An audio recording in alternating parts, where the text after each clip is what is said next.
160 BC, yani hiyo ni before Christ, kabla ya kuzaliwa Yesu Kristo, na vile vile kabla ya kuzaliwa Nabii Muhammad sallallahu alaihi wasallam. Ilikuwa ni katika kijiji kimoja ambacho kilikuwa kinatambulika wakati huo kama kijiji cha Paddan Aram, katika mji ambao ulikuwa unaitwa Babeli. Ni katika nchi ambayo leo hii inaitwa Israeli, lakini wakati huo ilikuwa inaitwa Kanaani au Kanaan. Kulikuwa na kabila la Waebrania ambao ni kabila la Nabii Yakubu alayhi salam, halikadhalika kabila la Nabii Yusuf alayhi salam. Filamu inaanza wakati ambapo tunaona nyakati za asubuhi katika kijiji cha Paddan Aram, katika mji wa Babeli, katika nchi hiyo ya Kanaan, ambaye anaonekana Nabii Yakubu alayhi salam akiwa pamoja na mtoto wake, wakiwa wanachunga mbuzi pamoja na kondoo. Lakini kwa wakati huo historia inaeleza kulikuwa na watu mushirikina ambao katika mji huo wa Babeli hapo Paddan Aram, wao walikuwa wanaabudu sanamu badala ya kumwabudu Mwenyezi Mungu Subhanahu wa Ta'ala, na walikuwa na sanamu lao kubwa tu lilikuwa linaitwa Mungu Ashtar, lakini vile vile walikuwa wanafuata ile dini ya Wafursi ya kuabudu moto. Nabii Yakubu alayhi salam anawatazama watu wao ambao ndo wanaingia sasa hekaluni, wanakwenda kufanya ibada hiyo ya kumwabudu Mungu Ashtar. Nafsi, roho inamuuma kweli kweli, kwa sababu anajua kwamba hawa wanakwenda kufanya ushirikina. Ya Ashtarul Kabira, anasema ewe Ashtara mkubwa, alihatul Ashtara mkubwa kabisa, naqiya, rudisha matumaini alkhasbi walwilad kwa mama wa mtoto huyu. adkhili surura ila, tunakutegemea kabisa ewe Mungu wetu. Ashtara ndio ambaye unaweza ukamponya fil muqabil maradhi yake mtoto huyu, na ukarudisha matumaini makubwa kabisa katika moyo wa mama yake. Tunakuahidi kabisa kwamba tutakutii na kukufuata ewe Mungu Ashtara. Basi huyo alikuwa anaitwa Mama Shaqi, ambaye ndo alikuwa kiongozi mkubwa kabisa katika hekalu hilo, ambao ndani yake kulikuwa na Mungu anaitwa Mungu Ashtar. Huyo unayemuona yuko mbele, na huko akiwa wamekoka moto kuashiria kwamba wanafanya na zile ibada za Wafursi ambao walikuwa wakiabudu moto. min muridi Ashtar wa atba. Basi anasema wala usio na wasiwasi, nenda wewe na mtoto wako, na mtoto wako atapona kabisa kwa nguvu na baraka za Mungu Ashtar. Ashkuruki ghayat ash-shukr. Anasema kwa kweli jamani, ninashukuru sana, lakinaki ati kwa sababu mwanangu nilikuwa naona kabisa kwamba angekufa na ugonjwa huu, lakini sasa namuona mwanangu anaonyesha matumaini ya kupona. Kwa kweli nashukuru sana, namshukuru sana Mungu Ashtar. Basi hiyo ndio ilikuwa imani yao kwamba huyu Mungu Ashtar ndio alikuwa Mungu ambaye angeweza kuwasaidia katika mambo mbalimbali, jambo ambalo halikuwa la kweli kwa sababu ilikuwa ni sanamu, sanamu ambalo lisingeweza kuwasaidia chochote. Nasema ni kweli, kwa kweli Mungu Ashtara ni Mungu wa huruma sana, na sisi tumpeleke mtoto wetu akiombewa huenda akapona. Basi ndio ilikuwa imani yao sasa. Lakini Nabii Yakubu alayhi salamu hakuacha kuwalingania juu ya dini ya Mwenyezi Mungu Subhanahu wa Ta'ala, dini ambayo yeye ameirithi kutoka kwa babu yake ambaye ni Nabii Ibrahimu alayhi salam. Anasema kwa nini jamani nyinyi hamtaki kumwamini mtume ambaye wamesujudu mbele yake malaika? Kwa nini mnakataa kumwamini? Alikuwa anawahadithia hadithi ile ya Nabii Adamu alayhi salam. Anasema mimi nakwambieni mambo kutoka katika kitabu cha Mwenyezi Mungu. Kitabu hiki kimetoka mbinguni. Kitabu hiki kiliteremshwa kwa babu yangu Ibrahimu nabii. Naam, anasema na mimi nakufundisheni nyinyi mambo mbalimbali kuhusiana na habari za Mwenyezi Mungu kutoka kwenye hichi kitabu. Sasa huyu mama anasema kitabu gani hicho unachokisema kwamba kimetoka mbinguni? Kitabu ambacho kinatukania miungu yetu. Lakini Nabii Yakubu anawaambia nyinyi wenyewe mnajua kabisa kwamba hili sanamu Ashtara si lolote si chochote mbele yenu nyinyi. Na nyinyi mnasikia kabisa kwamba hilo halitawanufaisha chochote wala halitawasaidia kwa sababu ni sanamu ambayo limetengenezwa na mikono yenu.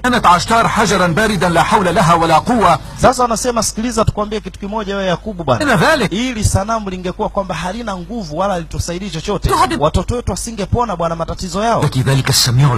Anasema sikilizeni kwambieni kitu kimoja. Watoto wenu wanapona maradhi yao kwa sababu Mwenyezi Mungu amesikia kilio chenu na sio hili sanamu Ashtar. العون والمدد. Acheni kumwabudu huyu Ashtar. حوالي عباده جميعا kwani nyinyi mmeumbwa na Mwenyezi Mungu Subhanahu wa Ta'ala kwa ajili ya kumfanyia ibada yeye peke yake, wala msimshirikishe na chochote. تبصر عشتار الصنم. Lakini nyinyi nafsi zenu zimepupia kabisa katika kuliabudu ile Ashtar ambaye ni sanamu. شاف الحق. Ama kwa hakika nyinyi mnaukataa ukweli. يعقوب دعوته إياكم لكي تنبذوا آلهتكم. Sasa huyu mmoja akaambia, ewe Yakub, sasa unafikiri hiyo da'wa yako, ulingano wako utatusaidia nini sisi juu ya huyo Mungu unamzungumzia ambaye haonekani? في شيء. Na huyu mke wake akasema, kwa kweli wala sisi hatutaka kufuata katika huo ulingano wako na uita ewe Yakub. وما فيه. وأن لنا أن نعرف أن إلهك خير من سائر الآلهة. Nasema sikiliza, tukwambie kitu kimoja, hakika sisi tunaona kabisa kwamba Mungu wa Ashtar ndio Mungu bora kabisa kuliko miungu yote. Kwa hiyo hautatudanganya kwa lolote wewe Yakub. أغنام لبان. Anaambia, sikilizeni kwambieni kitu kimoja. هل تراني سألتكم أجرا أو مالا؟ Nyinyi mnajua kabisa kwamba mimi ni mwanadamu kama nyinyi. بغير رعاية الأغنام. Na yote haya ninayasema kwa ajili yenu, kwa ajili ya kumfuata Mwenyezi Mungu Subhanahu wa Ta'ala. Na wala mimi sitaki malipo wala shukrani kutoka kwenu nyinyi. متشابهون. فمتى ثنيت لكم وسادة الحكم؟ Sasa huyu bwana akasema, ewe Yakubu, mfano sasa mimi leo nikakubali nikaingia katika hiyo dini yako, nitaamini vipi kwamba Mwenyezi Mungu yupo aliyakuwa simuoni? أن تجد من يعينك في علاجه من مرضه. Anaambia, sikiliza nikwambie kitu kimoja, haina maana kwamba Mwenyezi Mungu haonekani kwamba hayupo, la hasha. Mwenyezi Mungu yupo. Ukitaka kujua uwepo wa Mwenyezi Mungu Subhanahu wa Ta'ala, basi tazama hata vile ambavyo ameviumba. وجه كلامي إلى إلهك الذي لا يرى.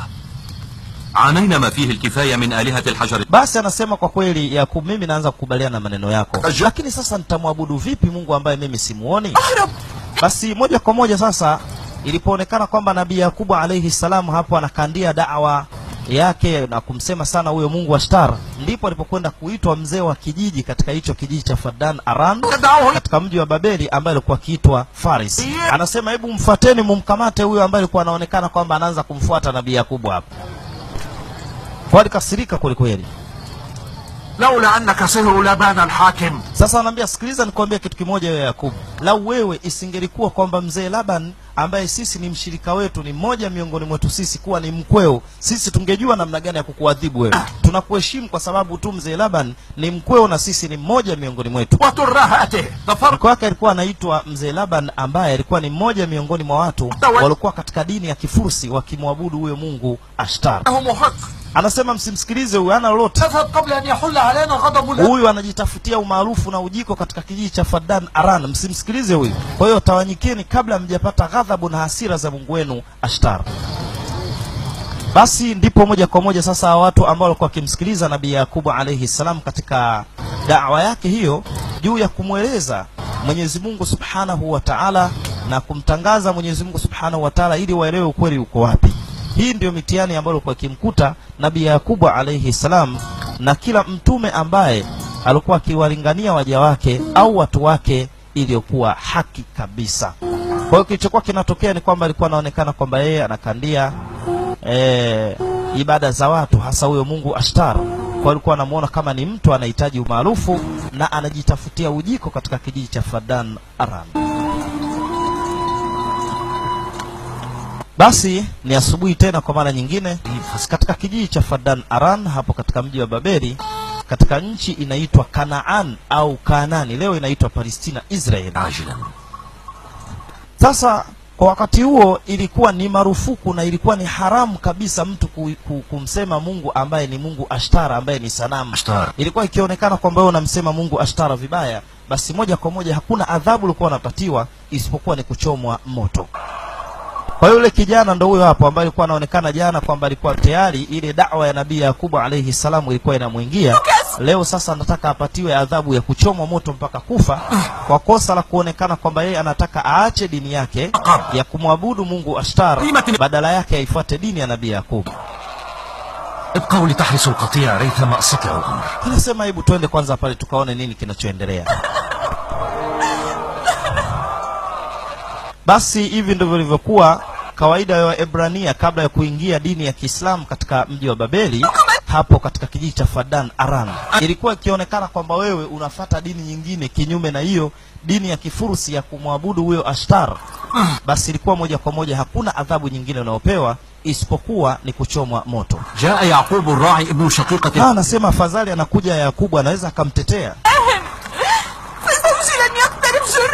Basi kwa kweli mke wake analalamika, anasema jamani, mme wangu anauawa kwa dhuluma bila kosa la aina yoyote. Anasema jamani, mimi sina kosa. Lakini kwa wakati huo sasa, mama Shaki, yule kiongozi mkuu, kuhani mkuu ambaye anaongoza dini hiyo ya Kifursi, ndo alikuwa anaendelea kukoka moto kwa ajili ya kumchoma huyu kijana ambaye alikuwa anaonekana analeta kufuru na kuingia katika dini isiyokuwa dini yao. Basi moja kwa moja kijana sasa akawa anapandishwa taratibu katika winchi za kipindi hicho, tayari kabisa kwa kupelekwa kwenye moto ili aweze kuchomwa, iwe ni fundisho kwa watu wengine. Anasema kwa kweli jamani, mnanionea mimi sina kosa. فارس يعد من أعداء عشتار لقد رجم إلهتنا عشتار بالحجارة. Basi anasema kwamba huyu atachomwa moto mpaka kufa, ili iwe ni fundisho kwa watu wengine ambao wanasema kwamba eti huyu Mungu wetu Ashtara ni sanamu, ni jiwe tu, ili si lolote si chochote, na wale ambao wanasaliti katika dini yetu na kuingia katika dini nyingine. Kwa hiyo huyu atachomwa moto hapa mpaka kufa, ili ionekane kuwa ni fundisho kwa watu wengine. Baada ya hapo sasa mzee huyo ambaye alikuwa ni mzee wa kijiji katika mji huo wa Fadan Aran akaamrisha sasa apelekwe katika moto ili aweze kuchomwa. Ya laka min miskin. Nabii Yakubu anasema maskini anakwenda kuchomwa moto, huyo anaadhibiwa bila kosa. Irhamuni ya abnaa hadhihi almadina. Anasema jamani, nihurumieni yenyi watu wa mji huu. Bi ayi shay'in sa'uhraq. Mimi nimefanya kosa gani? Sina kosa. Kwa kweli mke wake alikuwa anasikitika kwa sababu ndo anaona kwamba mume wangu ndo anakwenda kufa. Anasema jamani, na nyie mmekaa tu mnamwangalia mwenzenu akwenda kuchomwa moto hivi hivi, mteteeni jamani. Basi anasema kwa kweli jamani, mimi sina kosa, mimi nachomwa moto bule. وما ترمى في النار لتحترق. Mama Shakia anaambia kelele, funga kabisa kinywa chako. Wewe ungekuwa una kosa ungeletwa hapa. Leo utachomwa moto hapa, ukome kimbelembele chako cha kuacha dini yetu na kutaka kufuata dini ya Yakubu. Anasema yenyi watu wa Fadan, ma nablaghu diyati damih. mimi nina kosa gani? Lakini Nabii Yakubu ikabidi aulize, anasema huyu mtu ana kosa gani hasa? Anasema na wewe unataka kumtetea? لا يحق له ذلك. Mama Shakia akasema huyu ana haki ya kumtetea huyu mtu. Nabii Yakubu aliona huruma, akaona bora hata amtetee huyu kijana ambaye anaonewa maskini. Anasema wewe mwenyewe nafsi yako iko mbali kabisa na Mungu wa Ashtara, kila siku unamponda wewe, utamtetea nini huyu kijana? Nahnu masharun warithna hadha as-sinfa min al-iqab. Anasema sasa kijana amefanya kosa gani? Yaani mtu kuchagua dini ambayo anaitaka yeye, Marratin bi ndio amr. anakwenda kupewa adhabu kali kabisa ya kutaka kuchoma moto. لولا قرابتك من الحاكم لكنت مسجونا منذ أمد. Mzee Faris akasema mimi narudia tena na kuambia kwamba wewe lau isingalikuwa mzee Labani kuwa ni mkweo na yeye ni mmoja miongoni mwetu, sisi tungejua namna gani ya kuadhibu wewe Yakubu wewe. اقبضوا عليه والقوه في النار. Lakini tumemchoka huyu, mkamateni naye mwekeni hapo mumchome moto na yeye. Basi ndipo alipoamrisha sasa Nabii Yakubu na yeye achukuliwe sasa ili achome moto, kwa sababu anamuona kwamba ni kimbelembele kweli kweli. Lakini kwa wakati huo sasa ما الذي يجري هنا؟ akaja mkwewe ambaye ndio mzee Labani mwenyewe huyo hapo ambao alikuwa anamzungumzia. Anasema nini kinachoendelea hapa? Mnataka kumfanya nini Yakubu? دعوه وشأنه. Anasema hebu mwacheni. وصراحة المحكوم Ina maana nyie mumjui huyu? Huyu mimi ni mkwe wangu. حينما يقول يعقوب إنه سيؤدي ديته. Nasema hivi mwacheni haraka sana, kwa sababu huyu mimi ni mkwe wangu na nyie hilo mnalijua. Basi kabidi sasa huyu mzee wa kijiji ambaye ni mzee Faris akaamuru kwamba Nabii Yakubu aachiwe. لا تطلقوا سراحة. Akasema jamani, sasa mnafanya mambo gani? Mbona mnamwachia tena huyu? Akasema hapana, najua Laban ni mmoja miongoni mwetu, أن تدفع 500. kwa hiyo hatuwezi kupinga amri yake, kwa hiyo mwachieni Nabii Yakubu. Kwa hiyo Nabii Yakubu akawa ameachiwa moja kwa moja kwa dhamana ya mkwewe ambaye ni mzee Laban. Amemuoa mtoto wake wa kwanza ambaye anaitwa Rahil. Kwa Nabii Yakubu alayhi salamu akawa amepata utetezi kutoka kwa mkwewe ambaye ni mzee Laban. فليحفظ الله خالي لبان. Anasema kwa kweli Mwenyezi Mungu akuhifadhi mkwe wangu Laban. إلى متى يتوجب علي أن أراقبك مخافة؟ Anambia wewe Yakubu, mpaka lini utaacha haya mambo yako ya kutangaza habari ya Mungu mmoja? Utakuja kujiponza bwana, utakufa. Basi